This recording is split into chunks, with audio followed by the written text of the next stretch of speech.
All right. Vox talking about the debt ceiling. These grades aren't for students. They're for businesses, based on how likely the company is to pay its debts back. Hey, I'm new here. What does one do with extra money in a socialist economy? Money one would invest in stocks, bonds, etc. in a capitalist economy? Is that what you do with your extra money? That's nice. I don't know. Consume goods, read a book, train yourself for some like fun, buy a house, go on vacation, mutual aid. I mean, we're talking about a socialist society. Hopefully there is no use for mutual aid or need for mutual aid in a socialist society. But so as a worker, why should I ever vote again if parties are catering to corporate interests? Because unfortunately, the reality is that like when push comes to shove, and what it all comes down to is this. The Democrats will push a package like this. No matter how much they chip away at it, it's still, even if it's fucking breadcrumbs, it's still better than nothing. And that is the reality. Okay? Just like no matter what happens, when push comes to shove, they're still functionally a little bit better than the Republican Party. They're bad because they don't scale back when Republicans are endlessly cruel. And sometimes also, personally awful themselves, of course. It's just like slightly less shitty. It's my least favorite Hasan take. Vote blue no matter who with extra steps. Every time people reduce my arguments to simply vote blue no matter who with extra steps, it hurts my fucking soul. Okay? The extra steps are what matters. It is significantly more important than the vote blue no matter who rhetoric. Okay? Shut the fuck up. The actual important part of this process is community organizing, labor organizing, engaging in direct action. Are they wrong? Yeah, if you fucking reduce that to extra steps, you're being a fucking asshole. Voting is the least important, significant thing you can do, okay? When it comes to politics. I mention it all the time. Stop hyper-focusing on that part and shut the fuck up. I also advocate for, if there is ever a reasonable third-party movement or a reasonable candidate to fucking vote for, like Bernie Sanders in the primaries, or if there's ever any like serious interest in organizing around that, then we'll have a different discussion. And no, I don't mean fucking third party like the Green Party or Andrew Yang. I mean like Bernie Sanders. And not like a third party movement from Bernie Sanders. I mean like within the ranks of the Democratic Party, Bernie Sanders was able to create momentum that was very different than the Democratic Party's point of view. The ends justify the means. This saying has been much abused, yet it in fact is the universal code of conduct. It would, however, be better to say every end needs its means, since morality must be sought in the aims, the means is determined. My favorite Malatesta quote about what we do being just as equally as important as what we want. TLDR, I got mine? What do you mean? You're saying I got mine? Bro, if I got mine, I'd be talking about how much of a fucking slay queen Kristen Sinema is as she stands bravely against taxing me more. Oh, you're saying, oh no. You know what I mean? Like, you're my number one fucking advocate in Congress right now. Oh, they're saying the American I got mine mentality. Do strikers that live paycheck to paycheck literally die, or is there some form of support they have? Yes, it's called strike funds. So no. That's the whole purpose of being in a fucking union, is that you don't die when you're not working. All right, let's watch the debt ceiling shit. A company like Microsoft has the best grade possible, AAA, since they have a long history of paying people on time. The internet is about driving profitability. But a newer company like Tesla has a BB rating. Fundamentally change the equation. You've got to have an... How the fuck does a company like Tesla only have a BB rating? That's kind of wild. That's insane. Like, it should be so much lower, dude. What the fuck? An all-electric vehicle. And that affects their interest rates. Microsoft pays its investors 2.5% interest. Tesla pays a bit more at 5.3%. The riskier the grade, the higher the interest rate. But it's not just companies that have grades. Countries do too. The United States, for a really long time, had a AAA rating until... Lawmakers have just 2 more days to raise the nation's debt ceiling and avoid a catastrophic default on its loans, which could create turmoil in the U.S. economy and worldwide. The U.S. has a weird thing called the debt ceiling, which is just a limit on how much debt the country can take on. If the national debt reaches that limit, the U.S. might not be able to pay its investors. The U.S. regularly comes close to hitting it, but the government always ends up raising it. Until 2011, when it almost didn't. After that, the U.S. was downgraded for the first time due to, quote, political risks. Since then, Congress and the president have had to raise it 7 more times. It's becoming an almost annual task. And of course, it always goes super swell. The entire basis of the Republican strategy is we're going to shut down the government or cause economic chaos if we don't get 100%. At this stage is basically yet another political tool that the opposing party has in their tool belt. That's all this is. Because, like, who the fuck's gonna, what's gonna happen? Who's gonna collect the debt, dude? How are we gonna do that? You know what I mean? Percent of what we want. This isn't some damn game. Our Republican friends need to stop playing Russian roulette. Russian roulette with the economy. In the last 20 years, the U.S. has borrowed more and more money. The national debt is at an all-time high. But how should we feel about this debt? And what happens if we don't pay it back? Yeah, what happens? The U.S. national debt is nearing $29 trillion with a capital T. Depending on when you watch this, it might already be there. It's best not to look at it as a number, but instead as a comparison to the size of the economy. You'll see the U.S. takes on more debt when the country spends a lot, because of wars or because of investments needed during recessions, and now pandemics. And the department in charge of all this is the U.S. Treasury. Wait, hold on. I want to show something. Total U.S. debt as a percentage. Huh. It's crazy. This is a system that works, boys. Okay? A system that fucking works. Now pandemics. And the department in charge of all this is the U.S. Treasury.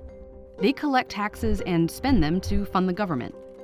And for the record, it's Congress and the president who decide how much taxes should be and where the money should be spent. The Treasury just handles the flow of money. But for essentially ever, they approve more spending than they bring in with taxes. So the Treasury has to make up that difference by taking on debt. And it does that by selling bonds. They can vary, but generally it works like this. You buy a $1,000 30-year bond at a locked-in 2% interest rate. Every year, the Treasury sends you $20, the 2% interest you've earned. And after 30 years, you can cash out the bond and get your $1,000 back. It's a win-win situation. The U.S. gets money to fund the government, and you make some profit on a safe investment. More than a third of these bonds, and therefore the total U.S. debt, are owned by Americans and American companies. Investors, and also banks, local governments, and even pension funds, keep their money in bonds. And the largest part is owned by the federal government. The federal government owns part of the federal government's debt. The money for Social Security is actually kept in bonds. So is the money for Medicare and federal pensions. The Federal Reserve has bonds too. Foreign investors only own a quarter of the U.S. debt. And while Chinese investors used to have the largest share, Japanese investors actually own more now. They own around 4% of all U.S. debt. Damn, the real fucking demons were not China. Hey, we're the Japanese, brother. It's Pearl Harbor too. Electric Boogaloo. I fucking knew it. That's right. Came in here with their anime titties. They took our debt. They own it now. Their debt now. And it is a lot of debt. Of all the developed countries, the US has the fourth largest debt compared to the size of the economy. So is this bad? The really, really frustrating answer is we don't know. Debt has pros and cons. One question is, what are you doing with the debt? When you're in an economic recession or an emergency, not only should you borrow, you should borrow a lot. But what you shouldn't do is borrow when your economy is strong and the political inconvenience of paying for things is too high. Another really important question is, what are interest rates? In recent years, interest rates have been very low. That tends to make it easier to borrow and to sustain that borrowing. Where we are now doesn't make me, as of now, very nervous. I worry about the debt a lot more than he does. While all countries take on debt, only these two have debt ceilings. Denmark's, however, is kept so high, they're not going to come close to hitting it. Unlike the United States, where the government is constantly having to raise the debt ceiling to pay for spending they already approved. That's the big problem with the debt limit. It's just bullshit. It's literally bullshit. Like, there's no, like, what? The entire planet's economy is directly reliant on the American dollar. Okay? What are you going to do? You're going to blow up the fucking planet? No, you're not. Shut up. It's unlimited debt ceiling. Okay? It's like Jeff Bezos. Okay? Jeff Bezos, and it's so much more powerful than Jeff Bezos, obviously, but like Jeff Bezos has an infinite amount of collateral. Okay? Infinite. Not infinite, but like pretty much fucking infinite. He could take as many lines of credit as he possibly wants to for the rest of his fucking life. Okay? And it's kind of similar to the United States having this argument over and over again. It's internally contradictory. The government passes a law that says you have to spend 10. It passes a law saying you can only collect 8 in taxes. And then it passes another law saying you're not allowed to borrow 2. If the US does hit the debt ceiling, it would mean the Treasury couldn't issue any more bonds, so no more debt revenue. Taxes would still be coming in, but that's not enough to cover all these responsibilities. So maybe they stop paying federal employees, or stop spending money for programs. But at some point, they won't be able to pay the interest to these investors or cash out Social Security bonds. That's called a default. It's never happened. Yet. You couldn't do more to sabotage your financial system than default. Interest rates could rise based on a reassessment that the United States was considerably riskier than people had. The thing I don't understand is like the CIA fucking murders people and shit. Thought before. I mean, these aren't like untouchable individuals. You know what I mean? I feel like they would just literally assassinate them if that was the case. You know what I mean? They would just go and like go to the fucking creditor agencies that do this and be like, no. Not the pensioners, man. I'm talking about the fucking agencies that would like change they would hit him with a Havana syndrome gun.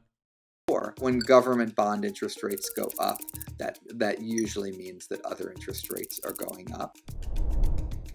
If you borrow for anything, whether it's for a dishwasher, a car, college, or your credit card, that's going to become more costly. We're going to lose jobs. Wages won't go up as high. We could be like these countries and just not have a debt limit, or have one so high it's never a threat to the economy. Because if Congress and the president really want to take on less debt, they can change the tax system or reduce spending. The debt limit does make sense if you are a functioning Congress. They're saying we need to put in place some policy to make sure that we don't borrow more than... That's the other unfortunate reality, is that like every little thing like this could be used as a political tool against the other side. So no, we don't have a fucking functioning Congress because we do have a constantly gridlocked Congress and two hyper-polarized political parties that are, of course, in unison when it comes to everything else, like all the material issues, but like very polarized when it comes to the way that people vote. So everything like this will be used against the party that is in leadership. Stop and we pause and we check on the borrowing. That certainly isn't how it is working. And the simplest thing would just be to repeal it and be like almost every other country in the world. Even if the US never actually defaults on its debt, just the mere political fights and will they or won't they unease could make the United States a less desirable place to invest. It's long been seen as this is kind of the safest asset where Will it though? that you can invest in. And so that's given the US a lot of advantages. But the more our political system is so polarized and dysfunctional, the more that it becomes a little bit questioned of whether the US should have the incredible advantage that it has thus far.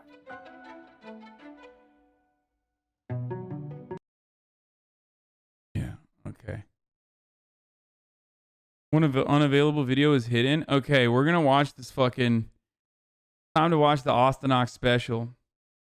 Every motherfucker that talks about the debt ceiling also ends up consistently advocating for austerity measures that suspiciously never revolve around military spending and almost always talk about how, you know, the areas that we need to cut. Like, we can't reappropriate the funds in our discretionary spending. We can't reappropriate any of the funds back to, like, you know, other programs that are genuinely helpful. But instead, austerity must occur on the austerity must occur on the, you know, social safety net. Would extend the child tax credit.